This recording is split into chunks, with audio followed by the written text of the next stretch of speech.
He rode in from the west to take the White House in a landslide. And I pledge to you, I'll bring new hope to America. Touching millions with his message.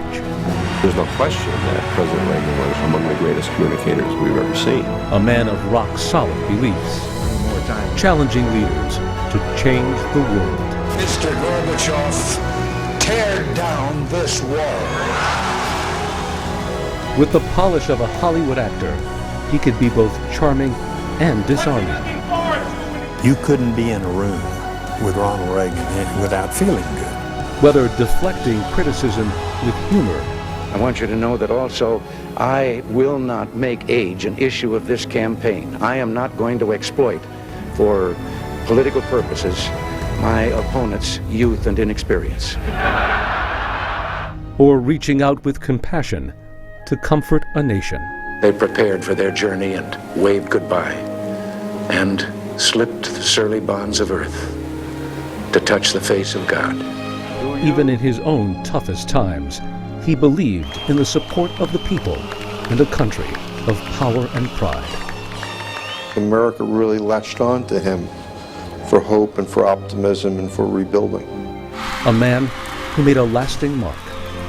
My dream is that you will travel the road ahead with liberty's lamp guiding your steps and opportunity's arm steadying your way.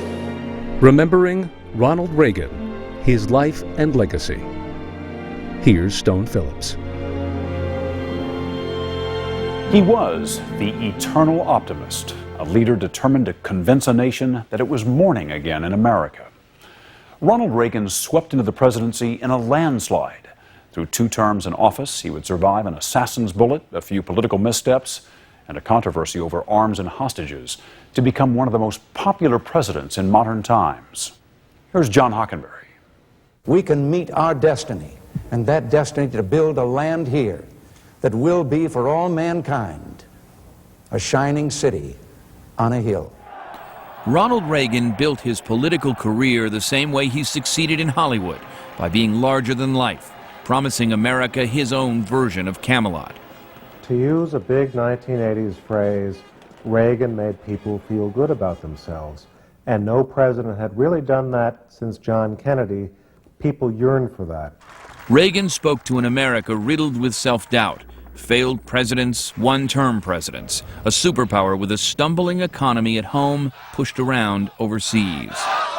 Then, brimming with confidence, Ronald Reagan rode in from the West. I am not frightened by what lies ahead, and I don't believe the American people are frightened by what lies ahead. In 8 years, he reshaped America's political landscape and left the White House as one of the most beloved presidents in history.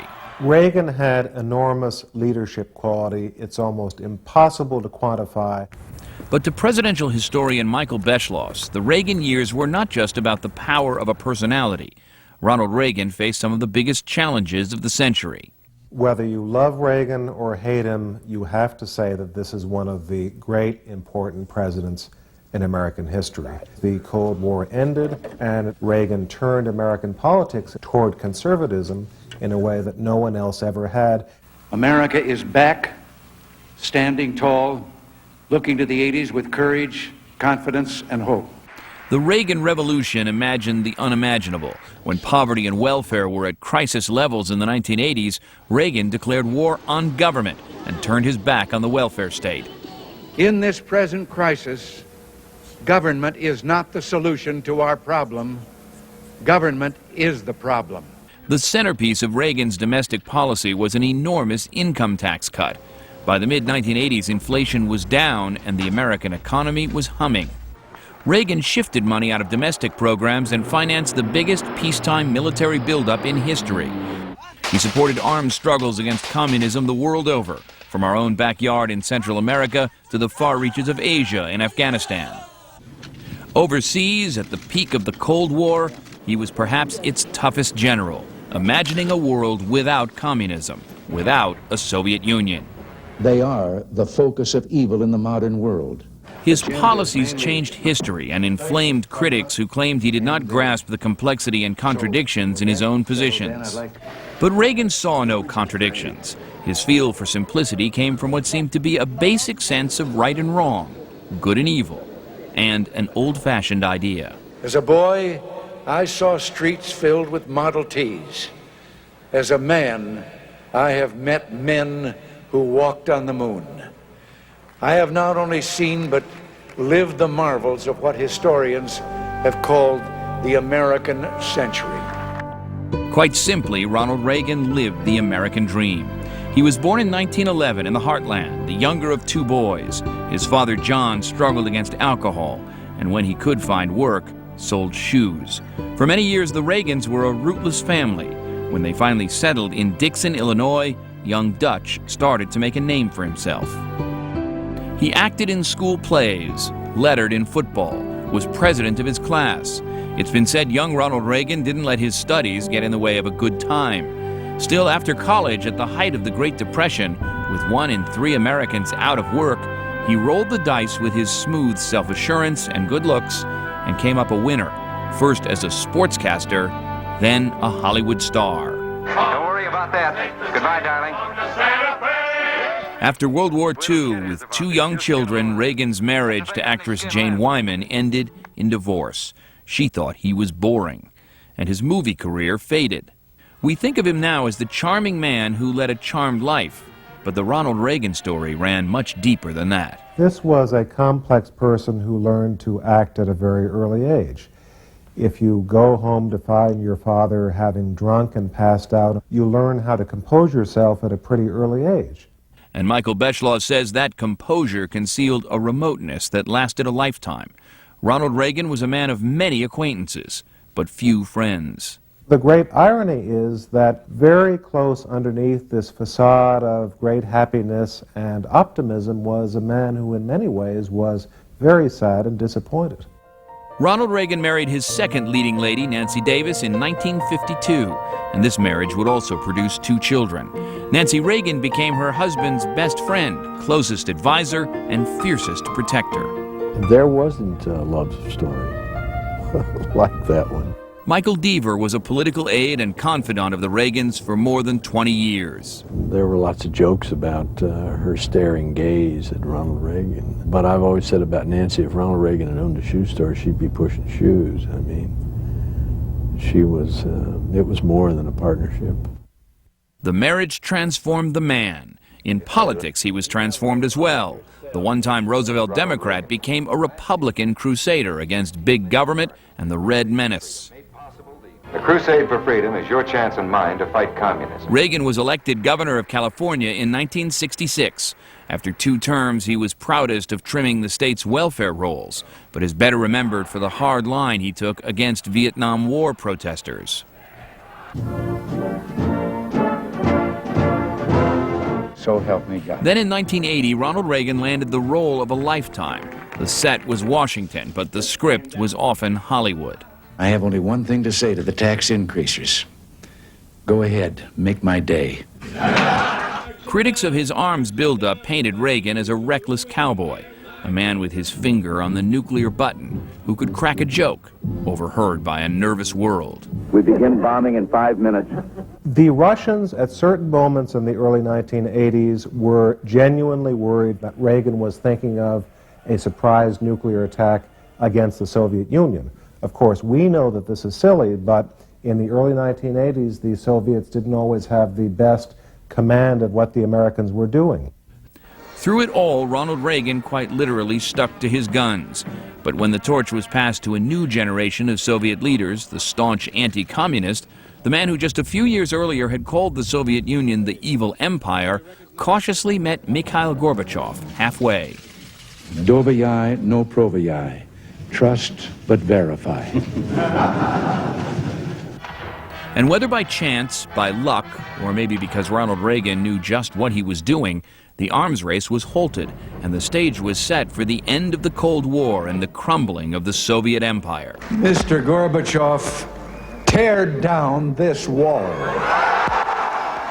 At times, Reagan's achievements matched his soaring rhetoric. It would take more than a recession or a James Bond adventure run amok like the Iran-Contra scandal to derail this president. When people said he didn't pay enough attention, that he was asleep at the helm, doing everything we can. Doing everything we can. Reagan could mock himself. As soon as I get home to California, I plan to lean back, kick up my feet, and take a long nap. I'll come to think of it, things won't be all that different after all. But his enduring popularity mocked his critics. Bless you. Thank you all very much. And in times of crisis, Ronald Reagan projected a rare kind of humanity, warming those he touched, a bond with the American people that was beyond politics. Just 2 months into his presidency, there was an attempt on his life. He survived with such grace and good humor, like the Gipper, an instant legend. When I saw all those doctors around me, too, I said I hope they were all Republicans. During World War II, Reagan made movies on the home front. Sergeant McGee, as the stage manager of this troop, I order you to report to wardrobe. For assignment to ladies of the chorus. What? Over my dead body? But 40 years later, he was at one with the boys who took the beaches at Normandy. We stand on a lonely, windswept point on the northern shore of France. The air is soft, but 40 years ago at this moment, the air was dense with smoke and the cries of men, and the air was filled with the crack of rifle fire and the roar of cannon. These are the boys of Pointe du Hope. Challenger, go at throttle up. And when the loss of the space shuttle Challenger stunned the nation, it was Ronald Reagan's personal touch that provided comfort. We will never forget them, nor the last time we saw them this morning, as they prepared for their journey and waved goodbye and slipped the surly bonds of earth to touch the face of God. And perhaps that's how he'll be best remembered. A president who, despite many wrong notes, sounded the right chords at the right moments. Ronald Reagan was the kindest person I think I ever knew. What you saw with Reagan was what there was. I simply loved him. In the twilight of his life, as his health slipped away under the weight of Alzheimer's disease, Ronald Reagan demonstrated his grace one last time. In a moving letter written in his own hand, he disclosed his illness to the American people, calling it his journey into the sunset. Nancy called that journey the long goodbye. Over time, the final stages of Alzheimer's even robbed Ronald Reagan, once the most powerful man in the world, of any memory that he had been president. It is probably the worst disease you can ever have, because you lose contact and you're not able to share. In our case, you're not able to share all those wonderful memories, and we had a wonderful life. Whatever else history may say about me when I'm gone, I hope it will record that I appealed to your best hopes, not your worst fears, to your confidence rather than your doubts. My dream is that you will travel the road ahead with liberty's lamp guiding your steps and opportunity's arm steadying your way. Goodbye, and God bless each and every one of you, and God bless this country we love.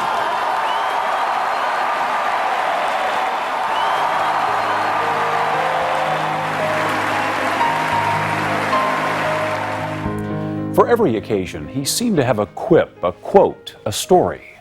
Ronald Reagan could hold a crowd spellbound, move hearts, even change minds when he spoke. When some would ask, how can an actor be president? He would say, how can you be president if you're not an actor? He knew the value of his Hollywood training, and he made the most of it. Here's Josh Mankiewicz.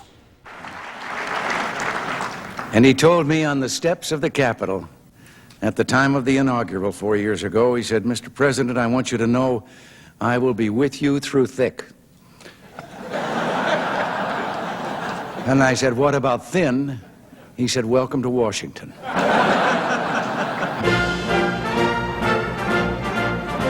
And what a welcome it was. For 8 years, Ronald Wilson Reagan presided over tumultuous times with wit, warmth, and charm. Whether it was invoking the American spirit, These are the men who took the cliffs. These are the heroes who helped end a war. poking fun at himself, I knew Thomas Jefferson. He was a friend of mine. or confronting the Soviet Union. Mr. Gorbachev, tear down this wall. Ronald Reagan knew how to deliver his lines, and he had an innate ability to touch the American soul. There's no question that President Reagan was among the greatest communicators we've ever seen. Raised in heartland America, Ronald Reagan grew up believing in a Norman Rockwell country of church suppers, town halls, and barber shops. And wherever he spoke, it seemed as if he was trading jokes and stories with a handful of old friends. He was at one with his audience. They would never feel like strangers with him, or they wouldn't feel like this was somebody imposing on them in their living room. Ken Kachigian, once one of Reagan's chief speechwriters, says it all started with the voice. He has one of the most wonderful, soothing voices you could ever imagine. Tomorrow, when mountains greet the dawn, would you go out there and win one for the Gipper? I often describe his voice as being like a fine Merlot being poured into a red wine goblet. And it was a voice nurtured in school dramatics, honed on play-by-play radio sportscasts, and trained in Hollywood. I give you my word, I'll shoot the first man that starts for those steps. He moved on to be a commercial pitchman, Right now, let's see what General Electric has done to make your television viewing more... and then a pitchman for conservative politics, culminating in what became known as the speech for the Barry Goldwater campaign. Actually, a government bureau is the nearest thing to eternal life we'll ever see on this earth. They showed it once nationally, and then they ran it all around the country. Lynn Nofziger began working with Mr. Reagan in 1965 and served him for 20 years. Nofziger says that Goldwater speech turned an actor into a political factor to be dealt with, beginning with the governor's race in California. He went up and down the state for several months making speeches and seeing if there was any particular desire to have him run. And he decided there was, and so he ran. But it all goes back to the speech. By the time he ran for president 15 years later, Ronald Reagan was still giving a version of the speech with his aw shucks brand of wit and perfect timing. I think when you make that decision, it might be well if you would ask yourself, are you better off than you were 4 years ago? Nowhere did his stage presence and poise show better than in this 1980 debate, with a one-liner that many credit with assuring him the job as our 40th president. Governor Reagan, again, typically is against such a proposal. Governor? There you go again. It was a way of invoking laughter, but it was intended to deflate Jimmy Carter, which it did. And there was another trademark picked up in Hollywood. Well, he explained to me that he did that on purpose. That was what he called a stage pause. Well, and it was an attention getter. Well, we would write that actually into his speeches. We would start a sentence with, well, ... and continue. If President Reagan's critics complained of too many tricks, too many studied gestures, the fact is they worked to perfection. Few presidents could do as much with a laugh line. Some things that are current today and sweeping the country that I haven't had time to get familiar with. Pac-Man, for example. I don't know about him. I asked about it, and somebody told me that it was a round thing that gobbled up money. I thought that was Tip O'Neill. He joked about the government he led. Where but in Washington would they call the department that's in charge of everything outdoors, everything outside, the Department of Interior? But most of all, he joked at his own expense. When Pennsylvania was one of the original 13 states, little did I realize at the time that someday there would be 50. Humor made him not only a tough guy to dislike, it made him a very tough guy to deal with if you were his opposition, because humor is a very disarming thing. Critics remarked about the president's convenient hearing problems, and Ken Kashigian admits it was just another actor's device. He'd go like this and act like he couldn't hear. He could almost always hear the questions, I think, that were yelled at him. By the time he ran for re-election in 1984, Ronald Reagan was 73, and some said he was showing his age, particularly in the first debate with Walter Mondale. That the deficits, there was nothing wrong with having deficits. But by the time the second debate came around, the old actor knew his lines, and he used them to devastating effect. Above all, there was something comforting about Ronald Reagan. The way the wind blew his hair, the way he stood tall and strong, sometimes with a whimsical cock of the head, sometimes the way he held the podium. Democrats said he was just playing the part of a president. If so, he did it well. He would grab his arms over the edge of the lectern as if to be embracing it.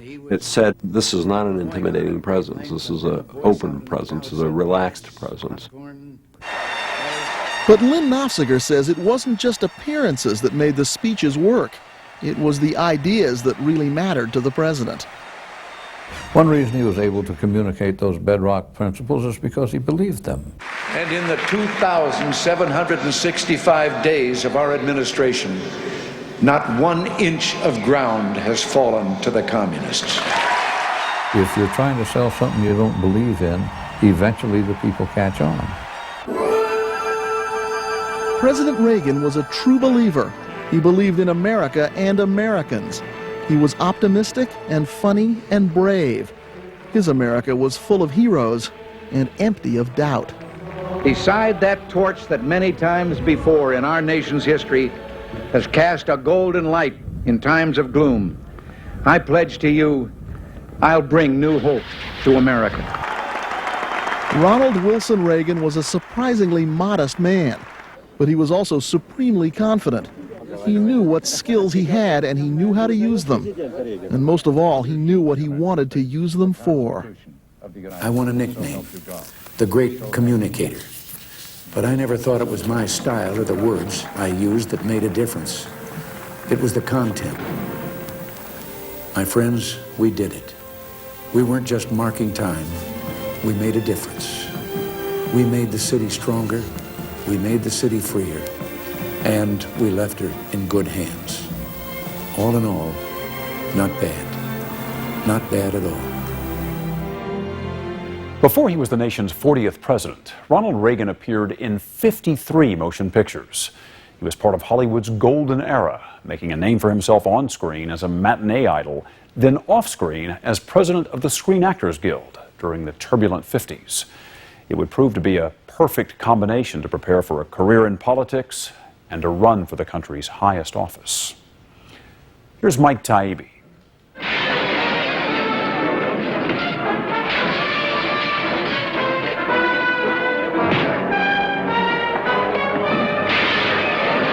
If anyone's life seemed like a Hollywood movie, it was Ronald Reagan's. The roles that he played were prophetic. For almost 30 years, Ronald Reagan played Hollywood's version of an average guy, an act that was instinctive and served him well. Next time, call a zoo. All the way to the White House. The Constitution of the United States. So help you God. So help me God.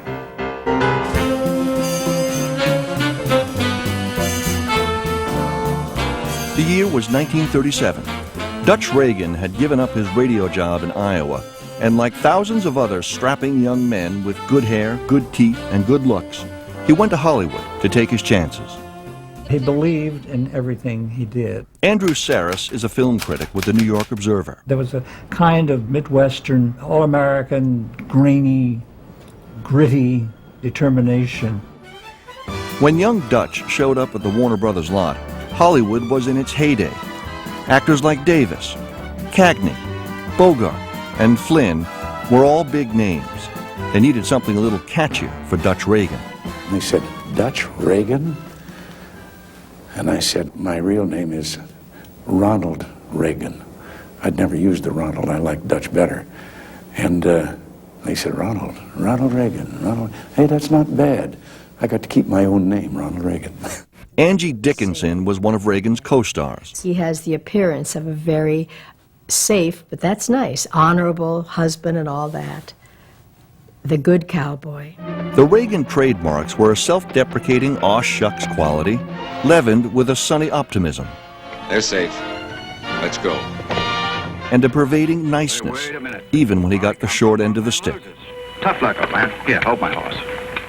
I think basically Ronald Reagan liked himself. And most actors, they hate themselves. The great actors usually are trying to get away from who they are. Reagan, I think, wanted to convince you that who he was somebody really sincere, very nice. And this, I think, limits you, the roles you can play. Reagan may have been a limited actor, but his perseverance and warmth kept him busy in Hollywood. He is the most pleasant, lovely person you can imagine being around. The studio packaged Reagan's all-American niceness in the light-hearted, escapist fare that was popular during the Depression. But as World War II loomed, Warner Brothers began delivering a political message. A lot of their films really had a very strong patriotic flavor to them in the 1930s. Stephen Vaughn, who has written about Reagan's Hollywood years, says Reagan was probably seen in uniform more times than any other president, except for Eisenhower. The intention of the Warners was, yes, they were interested in military preparedness, and this was the best way they knew how to call attention to that effect, by putting attractive young men in uniform and showing them doing courageous and exciting things. At about this time, Reagan appeared as a military cadet in Brother Rat, where he met actress Jane Wyman. It was the perfect Hollywood love story, a romance on and off the screen. Their marriage gave his career a boost, his first big role in Newt Rockney All-American. He was in the big leagues now, making Santa Fe Trail with Errol Flynn. Are you in love with him and not with me? And he was the lead in King's Row, his best dramatic role. We were going to run away. She'd been getting out to meet me for a long time. Do I need to say anything more? Did Dr. Tower know anything about this? I guess I wouldn't be here today if he had. Reagan and his co-star in King's Row, Ann Sheridan, so lit up the screen that it was rumored some people at Warner's even considered them for the lead roles in Casablanca. It could have been the beginning of a beautiful career, but Bogart and Bergman got Casablanca. Reagan and Sheridan got Juke Girl. You didn't think I was going to let you beat it out of town? I suppose you want to put a flower in my hair and marry me. Why not? The vagaries of cinema history. When America got involved in World War II, everything changed. While American troops went abroad, Reagan was deployed to a Hollywood suburb, making films for the Army, his career on hold. Oh, you look wonderful in that uniform. Not any better than the rest of the fellas. We all have the same tailor. I think the war, in many ways, was a catalyst. There's a seriousness that begins to come into a lot of his thinking that was not there before. After the war, Reagan and Jane Wyman divorced. He became more involved in the Screen Actors Guild and spoke out against communism. To fight communism. Backbenched at Warner's, Reagan branched out into B movies at other studios, from tough westerns to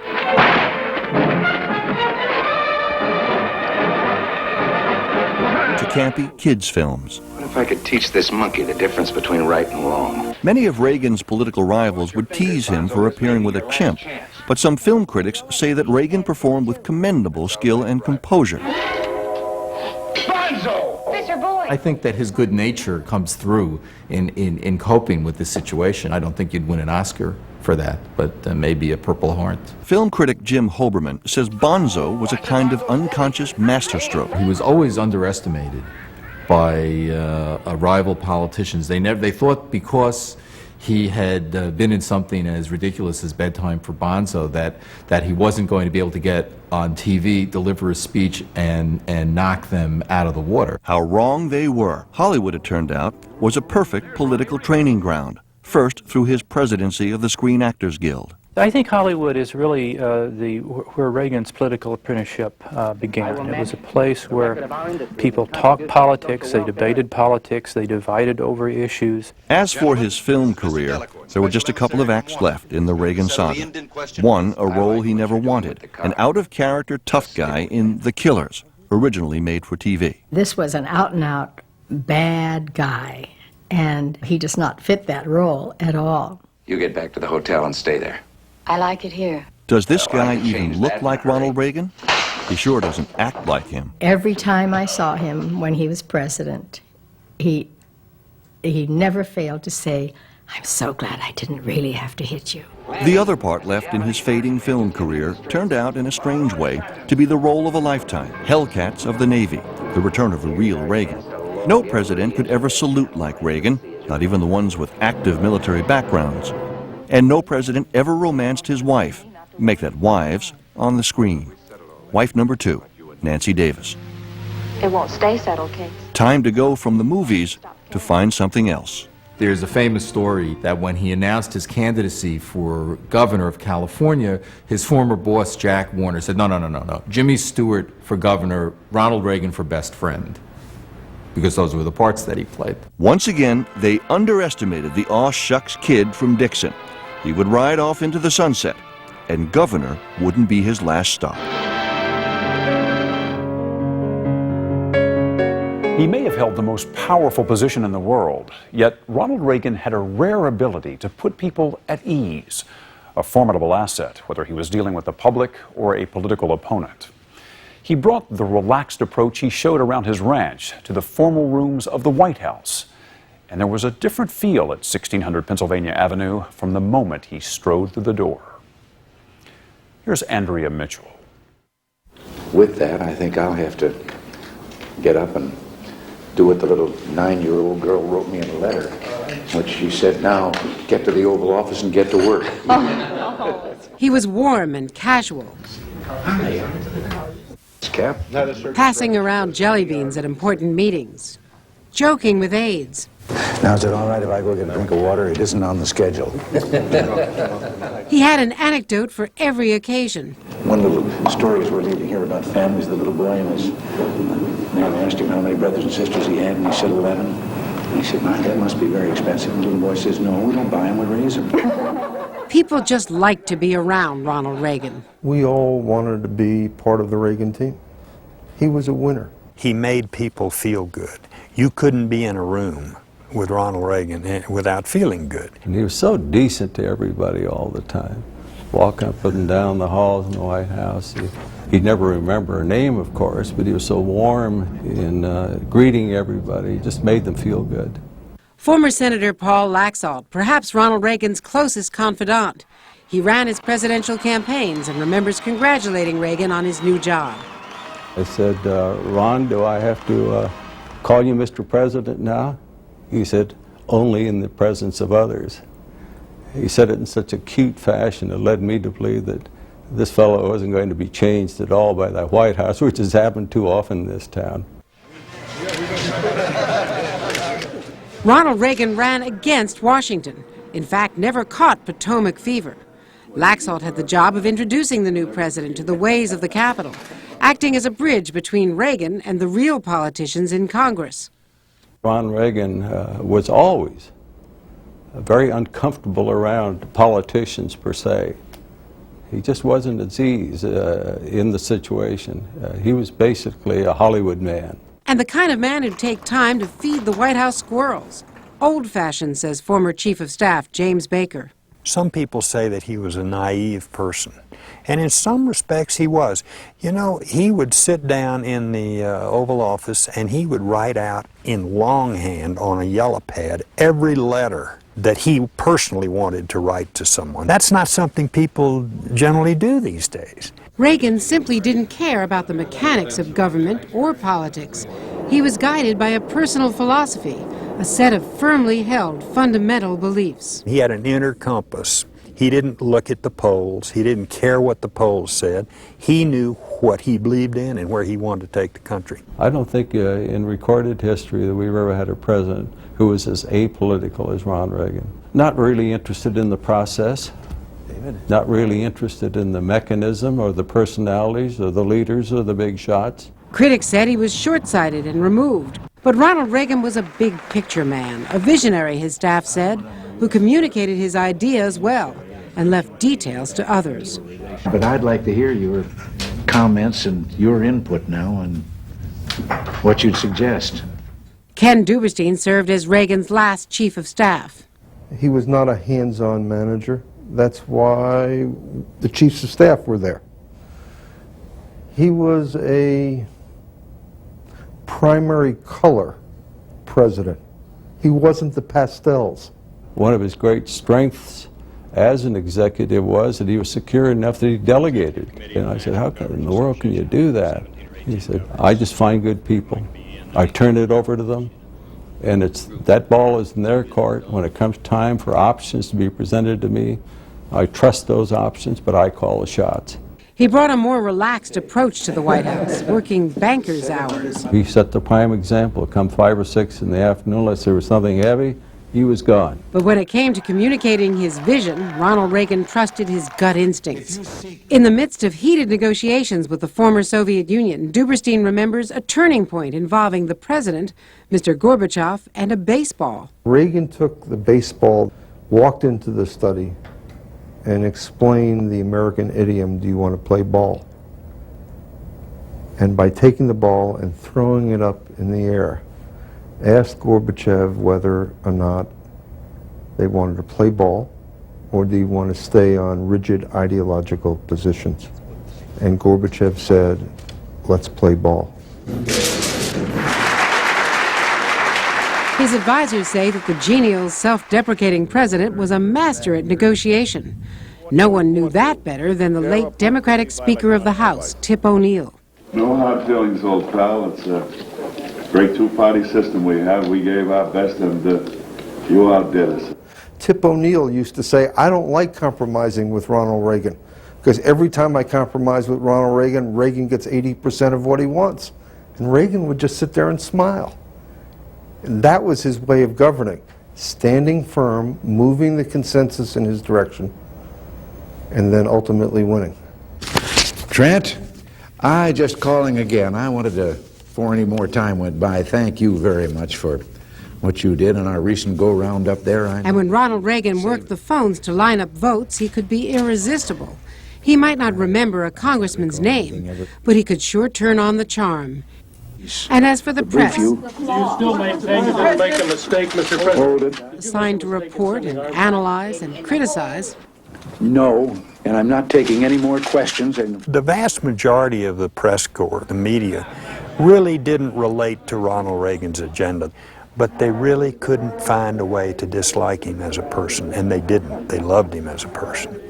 He avoided confrontation, found it almost impossible to fire someone. He's a very kindly man, tender-hearted.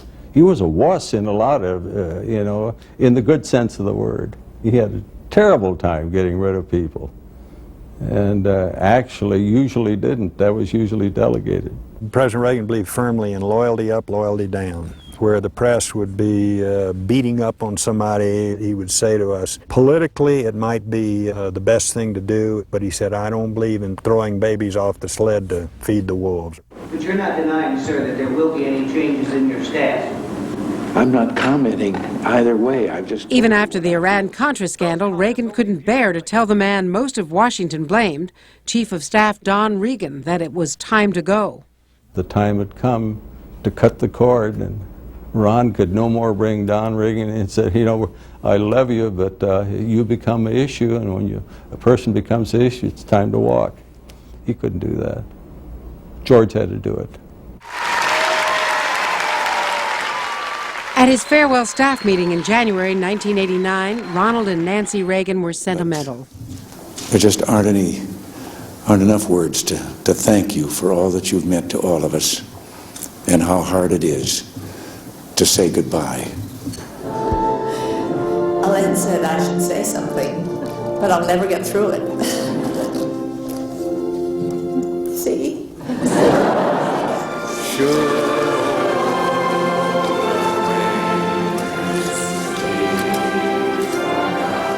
And when it came time to leave center stage, Reagan displayed the same good cheer and confidence he had when he first came to Washington, looking forward to going home to his beloved ranch, satisfied that he'd left a permanent legacy, the end of the Cold War, a revival of national good feeling and pride.